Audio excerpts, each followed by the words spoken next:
esto no es que estamos avanzando en territorio Esequibo, no está avanzando nada. Es decir, hasta ahora lo que han venido es de fracaso en las estrategias planteadas. Incluso esta arremetida que hizo el régimen, por ejemplo, contra mí, yo me la esperaba hace tiempo. Y yo creo que aquí la única víctima de esto es Venezuela. Y es el dinero de los venezolanos.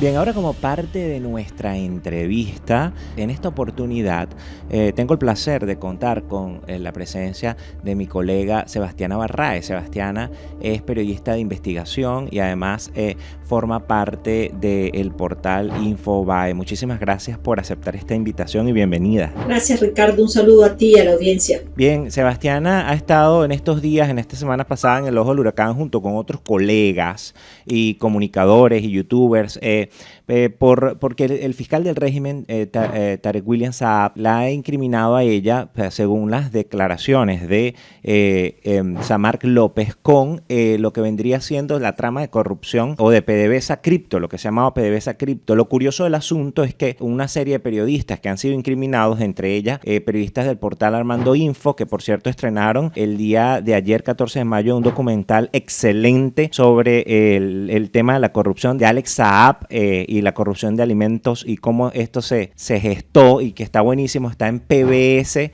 aquí en los Estados Unidos y también en su portal de YouTube, y ya vamos a conversar de eso también. Pero yo quisiera, Sebastiana, además de eso, ya vamos a tocar el tema de lo que dijo el fiscal, pero yo quisiera empezar por otro tema que tú recientemente escribiste en Infobae, y es que vinculado con una potencial interrupción o anulación de elecciones en Venezuela bajo la justificación de un tema de seguridad nacional. Quisiera que me comentes un poco de eso y luego me respondas sobre estas acusaciones también, y conocer un poco directamente de tu trabajo periodístico de investigación al respecto. Bueno, a ver, la situación álgida que se está viviendo en este momento en el país tiene que ver precisamente con el caso de las elecciones, porque sin duda que las estrategias que ha venido planificando la cúpula de la revolución bolivariana pues les han resultado fallidas.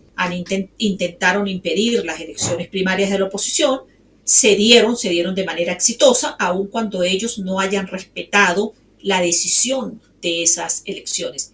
Han intentado igualmente posicionar el tema sobre el referéndum, llamaron a un referéndum sobre el Esequibo, también les resultó una gran derrota, y a su vez arrancaron el mes de enero con esta cantidad de supuestos intentos de magnicidio, tratando de vincular a una cantidad de periodistas, defensores de derechos humanos y dirigentes políticos a intentos terroristas o magnicidas. Es decir, hasta ahora lo que han venido es de fracaso en las estrategias planteadas. Entonces han vuelto al tema inicial, que es el del Esequibo. Uh-huh. Y hay razones más que justificadas para suponer que están intentando crear un estado de, digamos, especial, particular, de excepción, que les dé una justificación para suspender las elecciones. Fíjense algo, en las declaraciones que da este señor Samar, dice que hay supuestamente allí alguna persona que no identifica. Bueno, no hay que ser muy creativo, y porque además el régimen ha demostrado que no es muy creativo en esto, para señalar a la persona específica a las cuales ellos no quieren nombrar por ahora, que es María Corina Machado, por una razón, porque ha sido María Corina la persona a la que han señalado desde hace por lo menos 10 años en todas las supuestas operaciones donde el régimen se coloca en estado de víctima, cuando es realmente el verdugo de la democracia y de las instituciones. Y sobre eso yo quería comentar que es curioso porque el régimen anteriormente no había mostrado ese interés que ha mostrado en la actualidad con respecto al Esequibo. De hecho, usted mencionaba en el artículo que estuve leyendo en que, bueno, ahora por razones de seguridad nacional, según este alto funcionario que es la fuente a la que usted accedió, realmente le decía que podía haber esta suspensión. Pero antes no era así, ¿no? Porque antes antes se hicieron la vista gorda. Y podríamos decir, si el Esequibo todos acordamos, los venezolanos, que es de Venezuela como tal, porque eso no fue así antes con el tema de los votos del CARICOM, porque antes eso no se defendió. Más aún, es que Venezuela no ha ejercido de manera fehaciente y de manera correcta la defensa del Esequibo ante las instancias internacionales, que es donde hay que defenderlo en términos reales, porque al final eso es lo que va a prevalecer. Al contrario, Venezuela ha mostrado una acción débil, tolerante, para que Guyana pueda avanzar sobre el interés que tienen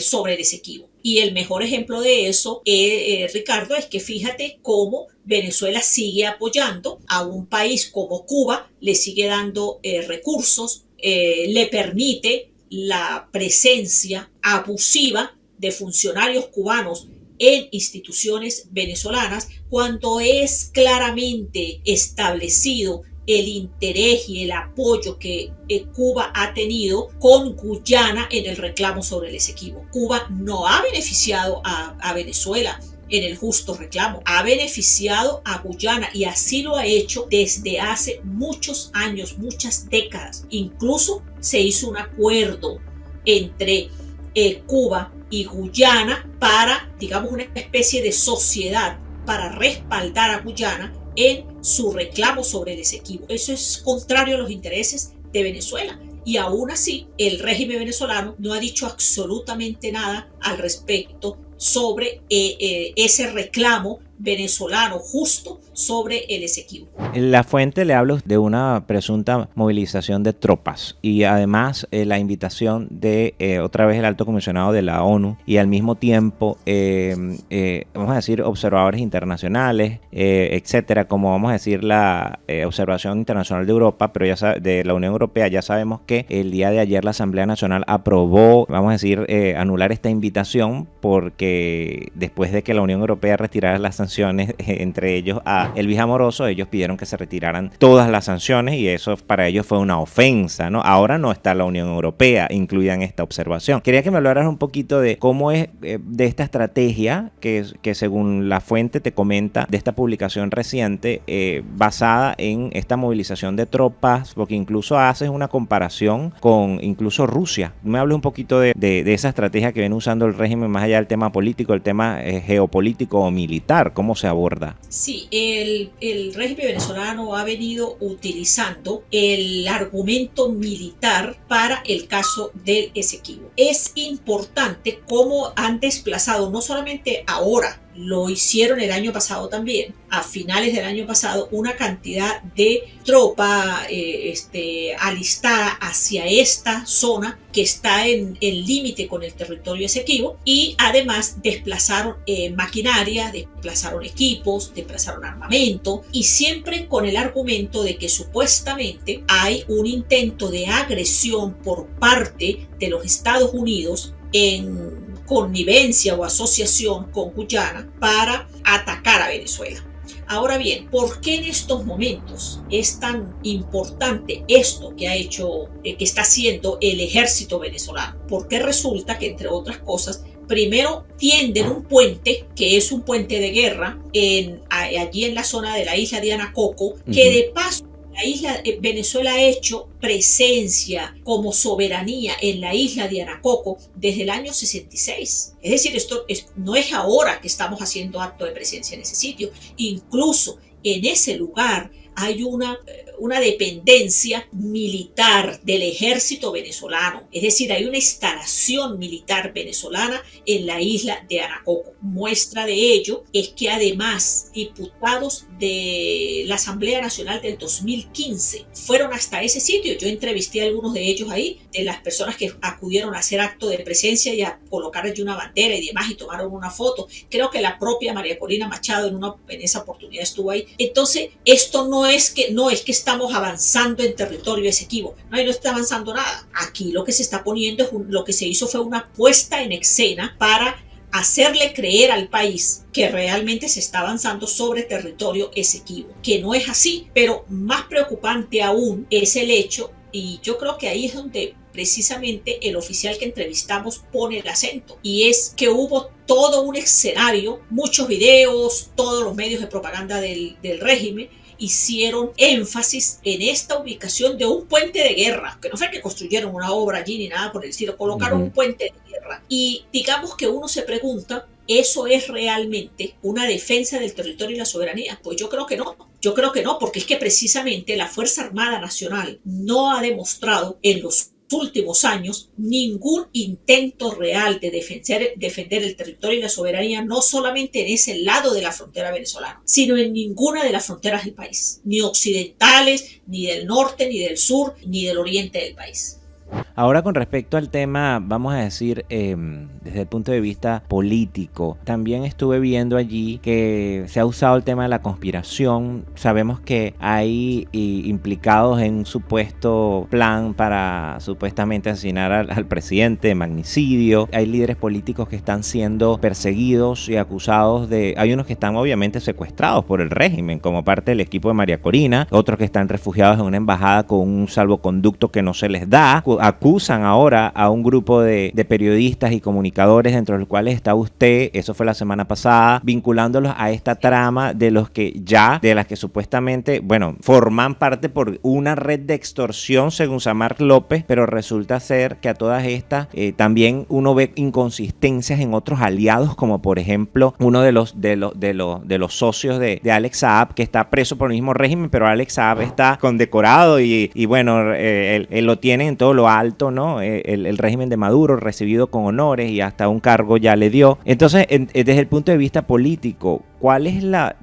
según sus fuentes, paralelamente, qué apoya este supuesto plan de suspensión de elecciones? Porque ya vemos que militarmente ellos estarían, según su fuente, estarán haciendo todo lo posible para justificar un tema de seguridad nacional, desde el punto de vista militar, pero también lo están haciendo políticamente, aunque a ese nombre, como dice usted, se lo reservaran, ¿no? El nombre de María Corina, que lo sabemos, ¿no? Claro, ahora, esa pregunta es muy puntual. La respuesta a esa pregunta es ¿por qué? Bueno, porque sencillamente la revolución bolivariana perdió el piso político que tenía, el soporte que tenía en las bases populares, que digamos, y todo esto que se llamaba chavismo y que fue fuerte, porque realmente debemos reconocer que el chavismo logró conquistar a un sector importante de la población que lo acompañó durante años de la revolución. El problema es que se les acabó, es que ese monstruo sencillamente demostró que tenía pies de barro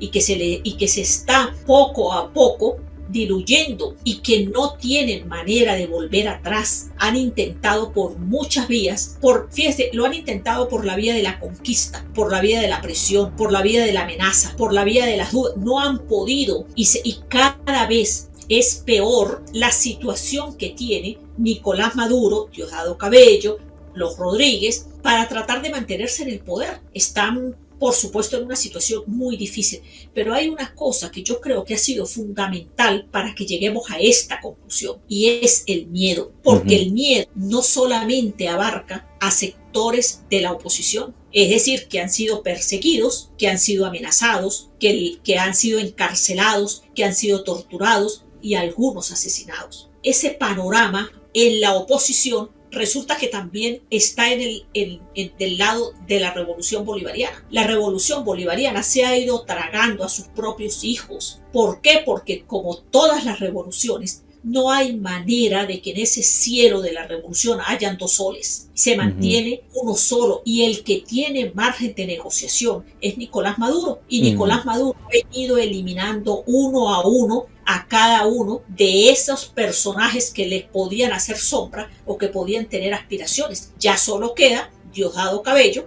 y por allí medio guindando los hermanos Rodríguez. Todos los demás han sido eliminados. Es decir, que se podría ver como que el equipo de Nicolás Maduro ellos están tratando de salvarle la cabeza a él, independientemente de lo que pase con Diosdado, aparte de Diosdado, o sea, que pareciera que podría quedar por fuera. Porque incluso en el artículo vi que hablaba de eso, o sea, que realmente que Maduro en su rol, con su experiencia sindicalista, había estado usando a otro de los llamados líderes, porque para mí no forma parte de un liderazgo, bueno, cabezas del régimen, ¿no? Y que realmente buscando salvar salvar su propio pellejo, ¿no? Esto, al final de cuentas, Sebastiana, ¿tú crees que de perder las elecciones, o sea, de que se den las elecciones, haya forma de que Maduro salve su pellejo y otros del régimen como Diosdado no? ¿O es necesario que se aplique este plan y a qué costo político, qué costo con la misma división interna que hay del chavismo tendría suspender unas elecciones, ¿no? Claro, la única persona, insisto, que tiene margen de negociación, es decir, el único que realmente está seguro que se pudiera salvar es Maduro. A pesar de que su cabeza tiene precio. Sí, pero es el único que puede realmente negociar por una razón, porque es la cabeza de la revolución, aunque no tenga liderazgo, aunque no tenga liderazgo, pero es la cabeza de la revolución. Entonces, todos los demás, pues, no van a entrar en el avión. ¿Y por qué no entran en el avión? Bueno, porque como todas las revoluciones, y yo insisto por eso que es tan importante las referencias históricas, porque estas revoluciones repiten el libreto, lo repiten, no hay nada nuevo en eso. Yo que soy una apasionada de leer todas estas historias, la verdad es que uno no descubre nada nuevo en esto, y muestra de que no es nada nuevo, de verdad, es que incluso esta arremetida que hizo el régimen, por ejemplo, contra mí, yo me la esperaba hace tiempo y me preparé para ello. ¿Por qué? Porque sencillamente es un libreto que han aplicado las revoluciones. Lo único que hacen es cambiar de nombres. Ahora es Sebastián Arraiz, pero en otro esquema, en otro país, en otra revolución, pues es otra persona. Y esto pasa, entre otras cosas, con quienes generamos opinión pública, con quienes señalamos, obviamente, personas como, por ejemplo, el profesor Javier Tarazona, un defensor de derechos humanos que está preso, porque tenían que liquidarlo, sacarlo del escenario público. Bueno, porque el profesor, de alguna manera, era una voz de conciencia contra el régimen venezolano y contra los abusos que ha cometido el régimen venezolano contra los derechos humanos. Y que usted ha dicho públicamente que le advirtió a él mismo que lo iban a perseguir. Sí, claro, porque a mí la lógica me dijo, en un momento, incluso le dije, no es que lo van a perseguir, le dije, profesor, lo van a detener. Lo van a detener, sí. Y él estaba convencido que no, porque él creía todavía en el proceso de justicia en Venezuela. Y yo le dije, no, profesor, ya esta revolución llegó a un nivel en el que ya usted no puede confiar en estas instituciones, pues estas instituciones están absolutamente comprometidas y podridas. Y él creía que sí.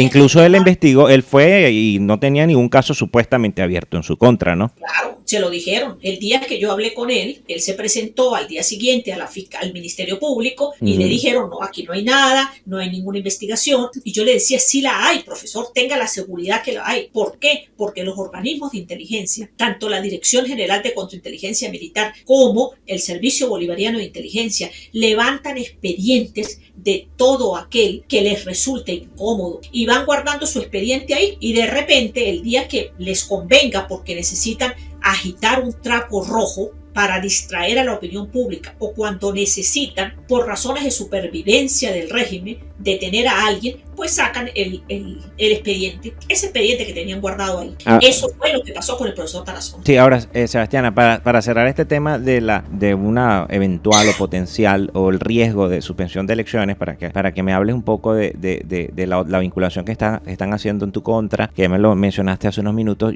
¿Qué te dijo la fuente con respecto a vamos a decir, la viabilidad, que realmente este alto funcionario cree que esto pueda llevarse a cabo, que sea posible, y como tal, ¿qué te dijo al final? Y yo te pregunto a ti, particularmente con tu experiencia y con las fuentes que tú puedas manejar internas, ¿cuál crees tú que va a ser ese panorama de cara a esto que ya tú estás publicando, de cara a esto que te está diciendo la fuente, de cara a la movilización de tropas, cómo se viene preparando desde el punto de vista político, las acusaciones, las tramas que está armando el mismo régimen? ¿En qué crees tú que pueda, aunque en política nada está dicho hasta que realmente se dice, nada pasa hasta que pasa, ¿no?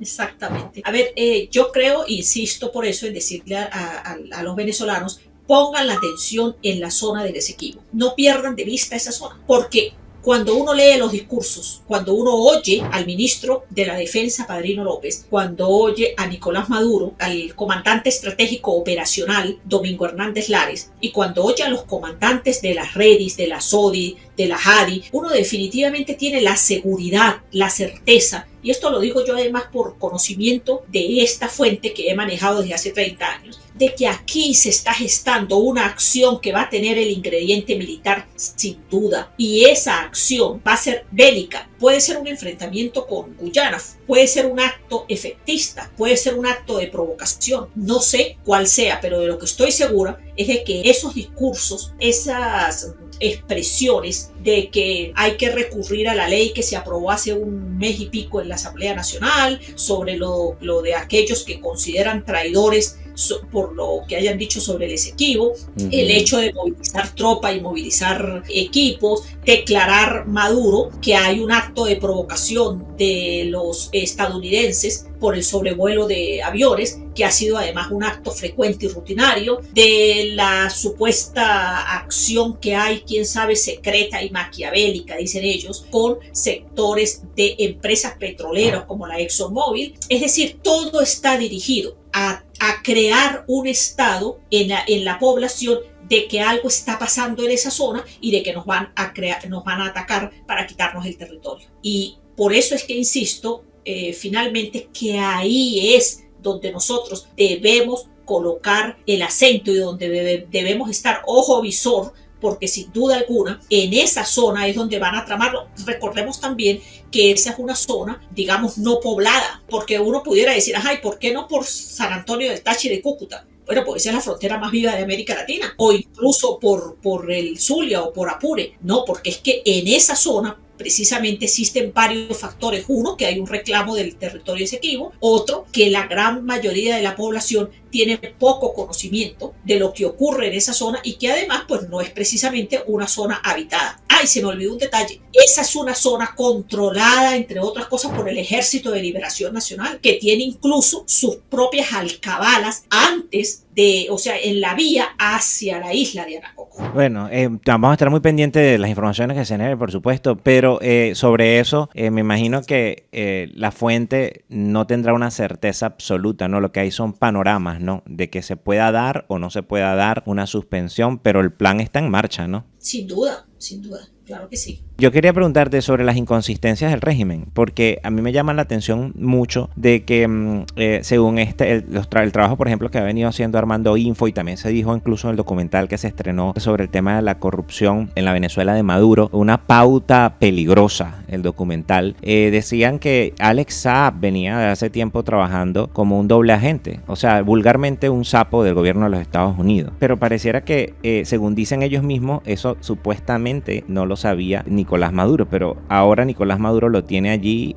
bajo su ala, y la pregunta es, ¿por qué crees tú que este tipo de cosas ocurren cuando realmente ellos están castigando por un lado a El Aizami, a Samark López, al mismo socio, el que era socio de Alex Saab, y por un lado castigando a uno de los suyos y que en algún momento defendieron, pero bueno, contra capa y espada, y tratando de arrastrar a otros que realmente denunciaron más bien este tipo de tramas y corrupción, etcétera, ¿no? Pero en ese sentido, esas son inconsistencias, preguntas que uno se hace. ¿Son más altos los intereses o más lo que puede perder Maduro que se pone en contra de un Alex Saab, por ejemplo? Ah, no, sin duda. Uno no sabe, la verdad es que entre pillos qué acuerdos hicieron. Y yo creo que aquí la única víctima de esto es Venezuela, y es el dinero de los venezolanos. Porque toda esa campaña además que pagó Alex Saab y la mujer y demás, porque además es que son gente que ha llegado limpia al país y resulta que de repente parece que fueran unos jeques. Y la verdad es que uno se pregunta qué relaciones hay. Bueno, yo creo que más relación estrecha de dependencia, de amistad, de conchupancia existía entre Nicolás Maduro y Tarek El Aizami que la que hay entre Nicolás Maduro y Alex Saab. Y Tarek El Aizami ha sido, digamos, destruido, tragado por la revolución. Yo me preguntaba, ¿qué pensaría un hombre que hasta hace poco era defendido a capa y espada por los mayores líderes de la oposición, del chavismo? Además, por señalamientos que le hacían en ese momento, por ejemplo, por que si relación con el narcotráfico, que si con el terrorismo, que si yo no sé qué. Mire, todos los jerarcas de la revolución salieron a defender a Tarek El Aissami. Todos, Sí. todos se tomaron fotos con Tarek El Aissami, todos le dedicaron discursos, todos se tomaron fotografías con él. Ahora, resulta que los que terminamos siendo aliados de Tarek El Aissami, resulta que somos los que nunca nos tomamos una foto con él, nunca nos tomamos un café con él, nunca tuvimos una llamada con él. Porque yo la verdad puedo decir, a pesar de que yo conozco y he conocido a mucha gente de todo el alto poder en Venezuela, precisamente Tarek El Aissami nunca fue uno de esos, por una razón muy específica. Creo que Tarek El Aissami estudió en el Táchira, estudió en el Liceo Militar Jáuregui, y de ahí salió para la Fuerza Armada, pero ya sabemos que de ahí salió muy mal, que incluso lo votaron siendo cadete, y fue a la Universidad de los Andes, en Mérida, y de ahí hizo un récord de hombre muy peligroso, muy peligroso, sobre todo de manejarse con sectores muy violentos y delictivos. Yo nunca me le acerqué a Tarek El Aissami, nunca tuve ni siquiera una llamada con él, una conversación. Resulta que ahora yo soy la amiga de Tarek El Aissami. Tarek El Aissami y el mismo Samak López, los dos están vinculados y asociados, o mejor dicho, como socios. Se puede leer en la misma, en la web oficial del Departamento del Tesoro, la OFAC, y como una clasificación de narcotraficante, una clasificación especial como narcotraficantes, pues como de alto interés especial, ¿no? Y eso es público, y eso, hablando de peligro. Y sobre eso yo te quería preguntar, porque yo vi la reacción en las redes sociales con esta vinculación que comentas, y dentro de los que hay otros colegas, que no tiene sentido, porque incluso colegas que ya venían investigando la corrupción dentro de PDVSA y que habían denunciado o investigado o publicado información, porque una cosa es una denuncia que te hace una fuente, otra cosa es que una investigación que un periodista publica con fuentes, con pruebas, con documentos, que es el periodismo de investigación, que es a lo que tú te dedicas, ¿no? Y otros colegas también que se dedican al periodismo de investigación, que además que es una rama del periodismo de alto riesgo, ¿no? Y yo quería preguntarte, ¿qué respuesta tú le puedes dar a este personaje que habla de una red de extorsión? Es decir, de extorsión para que incluso suavizar contenidos, no publicar contenidos que no le convenían, etcétera. E incluso en este espacio también tuvimos a Maybor Petit, que también estuvo ahí vinculada y también mencionada. Y ¿qué responderías tú ante esta acusación del régimen?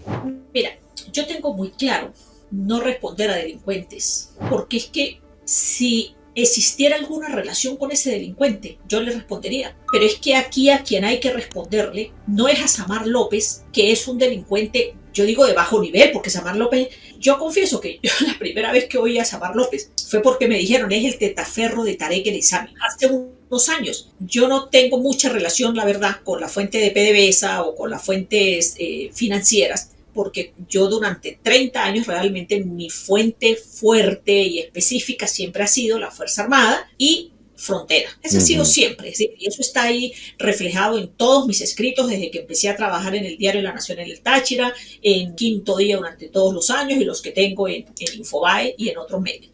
Pero digamos, Tarek El Aissami era una figura nacional y de este Samar López nunca había escuchado. Ahora, yo creo que aquí no se trata ni siquiera de Samar López, es un peón demasiado pequeño en el juego de ajedrez. Yo acabo de demostrar en un trabajo que hice con mucha rigurosidad cómo la estrategia montada viene desde Miraflores. Y acabo de demostrar por qué desde Miraflores. Porque la persona que además utilizan para sacar un video y denunciar, entre otras cosas, la red de extorsión, es una periodista llamada Emma Carolina Agurto, de Venezuela News y de Venezolana de Televisión. ¿De qué es Venezuela News? Venezuela News es una plataforma pagada por Camila Fabri, financiada por Camila Fabri, la mujer, la esposa de Ale Saab. ¿Quiénes son las caras visibles de Venezuela News? Pues entre otras cosas, entre otros personajes, Carvajalino, que es el que lideró la campaña,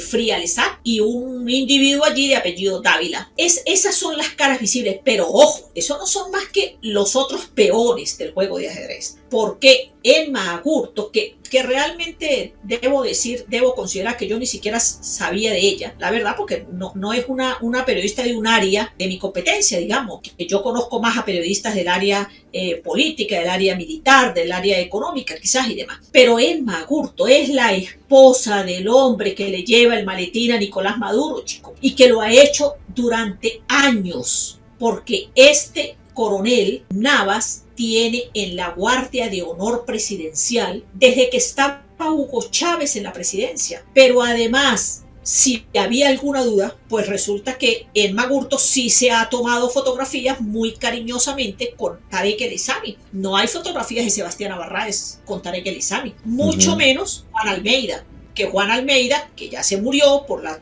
que es el llamado Hacker 33, resulta que ese tipo me hackeó a mí todas mis cuentas hace años. Hackeó mis correos electrónicos, mi Twitter, mi Facebook, todas mis cuentas electrónicas. Y lo tuve que enfrentar y lo denuncié y bien puntual. Pero además este individuo trabajaba para el Servicio Bolivariano de Inteligencia y era el individuo que con la información que hackeaba de las cuentas se la suministraba al programa que es una cloaca de la hojilla, al otro al que le daba insumos, y lo hizo durante muchos años, fue al programa de Diosdado Cabello. Ahora, ese no me dio nunca información a mí, al contrario, yo fui víctima de ese individuo. Ahora, ¿por qué hago señalamientos en relación con esto? Porque es que a mí no me cabe duda que la periodista, lamentablemente usada, y digo lamentable porque es una colega, lamentablemente usada para hacer señalamientos tan sucios como los que hizo, pues resulta que es una persona totalmente sumisa al poder, que además no tiene ningún empacho en tomarse fotografías bien sonrientes con Nicolás Maduro, con Silvia Flores, con Tarek El Aissami, con Diosdado Cabello, con todos, pues todos los que están en el poder. Ahí no van a encontrar fotos de Sebastián Barraez. Entonces resulta que ahora la que supuestamente tenía relación con Tarek El Aissami, con Samar, con yo no sé quién, es Sebastián Barraez, de la que no hay ni siquiera una llamada telefónica con esos individuos. Yo siempre digo, Sebastiana, que el periodista que está a favor del poder, que favorece el poder, que es complaciente con el poder y que realmente no hace periodismo, lo que hace es propaganda, en todo caso, ¿no? O sea, por más que se haya graduado periodista, para mí el periodismo, y creo que de repente yo creo que estoy seguro que tú compartes esto conmigo, porque además lo has demostrado en tu ética de trabajo y además eres una institución del periodismo, y además aprovecho públicamente para decirte que toda mi solidaridad contigo ante estos ataques, así como lo he hecho con los otros colegas. El periodismo es antipoder y es la piedrita en el zapato. Por eso yo digo que a los gobiernos usualmente no les gusta los periodistas, porque realmente somos los que estamos del lado de realmente hacer esa contraloría social, investigar qué hay más allá de lo que dice el gobierno, porque realmente nosotros estamos al servicio de la gente, que es realmente a quien uno se debe, ¿no? Y es una realidad. El que no, ¿cómo? Por eso es que el periodismo es poder. Sí, totalmente. Por eso, porque es que lo absurdo es que un periodista sea propagandista. Sí. Ya es propagandista, totalmente. Esa mujer, esta mujer. Sí, bueno, pues es que le voy a decir una cosa. Yo siempre fui antipoder, incluso recuerdo cuando estaba Acción Democrática en el poder que muchos, incluso me demandaron, me denunciaban. Decían esto, pero resulta que nunca pudieron desmentirme. Como no me ha podido desmentir tampoco la revolución bolivariana durante los 20 y pico de años que llevan. Me pasó con Copey, me pasó con Convergencia, me llevaban a caso, me demandaban, y yo sencillamente iba y demostraba las denuncias que hacía. Me llamaban a los cuerpos de inteligencia, me citaban a los tribunales, me citaban a la fiscalía, y yo iba, miraba mis explicaciones y decía, está esto, está lo otro y demás. Pero para ese momento, aun cuando yo me quejaba de ese sistema, resulta que no es nada comparado con lo que está ocurriendo en Venezuela ahorita, porque en Venezuela ahorita no hay ni siquiera una mínima línea que divida los poderes. No los hay. Sí, total. Al contrario, tenemos por ejemplo, un ministerio público absolutamente sumiso, yo creo que más que sumiso, rastrero a los intereses de la revolución bolivariana. No, y además que una cosa es hacer periodismo en democracia y otra sin democracia. Sin democracia se corre el riesgo de que te encarcelen, de que te censuren, de que te cierren la emisora, de que te persigan, de que te torturen, de que realmente no hay periodismo libre sin democracia y no hay democracia sin periodismo. Y la diferencia, por eso admiro su trayectoria, porque no importa quién esté en el poder y no importa vamos a decir, la tendencia personal de uno como tal. El periodismo tiene que ser antipoder, porque ese es el deber ser del periodismo como un factor contralor, y yo siempre lo he dicho, pero en este caso, Sebastiana, y que yo creo que es parte de este trabajo que tú vienes haciendo y del que hace cualquier otro periodista desde cualquier trinchera, yo siempre lo digo, mi trabajo desde mi trinchera, yo soy editor senior de un medio aquí en la capital de Estados Unidos, pero al mismo tiempo por mis redes también informo, lucho contra la desinformación, porque realmente es bárbara en las redes sociales, y le digo a mi comunidad que tienen que estar bien informada, pero el trabajo aquí se ha convertido para los periodistas venezolanos es luchar para recuperar la democracia, y yo siento que el periodismo ha pasado a ser como un factor de lucha pro derechos humanos para recuperar esa democracia, para poder después, bueno, ahí en democracia hablamos, ¿no? Pero en democracia las cosas son distintas. Te pueden demandar por difamación y si tú tienes las pruebas, tú vas y lo demuestras, pero no te van a encarcelar y torturar o perseguir porque hay libertad de expresión. Aquí en Estados Unidos hay libertad de expresión. Tú puedes decir lo que quieras de cualquier persona, pero... Y además, Ricardo, no vas a ver en un sistema medianamente con instituciones serias, no vas a ver a un bufón de fiscal general haciendo acusaciones y aseveraciones sin ningún tipo de pruebas. ¿Tú crees que ese es otro que también va a tener que rendir cuentas a la justicia, Tarek William Saab? No, es que no me cabe duda, porque es que además hay otra cosa. No solamente que señala, sino que además él es ante el país, ante las cámaras, violenta la Constitución, viola el debido proceso, viola los derechos humanos. Y si a eso le sumamos todo lo complaciente que ha sido, por ejemplo, con la violación de los derechos humanos, de torturas, de asesinatos que han cometido los organismos de inteligencia con sus fiscales, la persecución que tiene contra dirigentes políticos. Y además él se ufana de eso, ¿no? Él se ufana de eso porque, bueno, eso le pasa a muchos bufones en las revoluciones, porque se creen además intocables, se creen además inmunes, se creen que son superpoderosos, no saben que son desechables, no han entendido que es un desechable más de la revolución. De eso hay miles de historias. Yo creo que si algo demostró, que no importa usted lo que haga, pero la revolución no tiene incondicionales más que el jefe. Los demás son desechables. Bueno, lo acaba de demostrar el caso de Tarek El Aissami, el súper y otrora poderoso hombre Tarek El Aissami. Si algo es seguro, es que no es tan seguro ni siquiera estando hoy con el régimen, ¿no? No, Sebastián, al contrario. Sebastián, sí, yo te quiero agradecer por estos minutos y además de violaciones de derechos humanos, decirte que hace casi 2 semanas estuvimos aquí en la OEA. Yo estuve con la colega Carla Salcedo Flores, Luzmeli Reyes y otros colegas que estuvimos allí cubriendo, vamos a decir, esta presentación del tercer informe de violaciones de derechos humanos, tratos crueles y inhumanos del panel de expertos de la OEA, y también estuvimos allí, porque eso obviamente se transmitió por las redes y todo, pero vivirlo allí en el momento de las víctimas dando el testimonio de cómo las torturaron, unas cosas aberradoras, una cosa que tú dices, esto no tiene nombre y es imposible no sentir frustración. Yo siempre lo repito aquí, lo he repetido desde este par de semanas, desde que escuchamos esos testimonios, porque es una cosa que parecieran torturas de más de un siglo que estaban erradicadas y no, las sigue aplicando el régimen y es terrible esto. Y tu trabajo es fundamental para poder seguir adelante y denunciando este tipo de irregularidades y realmente que tengamos una memoria histórica, porque tanto en el área militar, frontera, narcotráfico, corrupción, etcétera, necesitamos, así como el documental que Armando Info y PBS, que haya una memoria histórica y que no se olvide, que la gente no olvide y que haya justicia. Me ibas a decir, Sebastián, para concluir. Fíjate que esos testimonios que presentaron en la OEA son apenas una parte de la brutalidad que se ha cometido contra cientos de seres humanos. Algunos no han sobrevivido, pero no solamente contra ellos, sino contra sus familias. Sí. Y en estos momentos tenemos un centro peor que aquel que yo creo que señaló muy preciso, con nombre, fecha, muy crudo, por ejemplo, el capitán de navío de la Sota Quiroga. Porque si algo a mí me resultó realmente asombroso es la manera como él fue hilando todo de los años y digamos la cadena de mando, los torturadores, los fiscales, los jueces, y esos señalamientos que él fue haciendo ahí y los relatos, los testimonios tan crudos y tan duros de los otros expresos políticos. Bueno, déjeme decirle que en estos momentos está ocurriendo algo peor,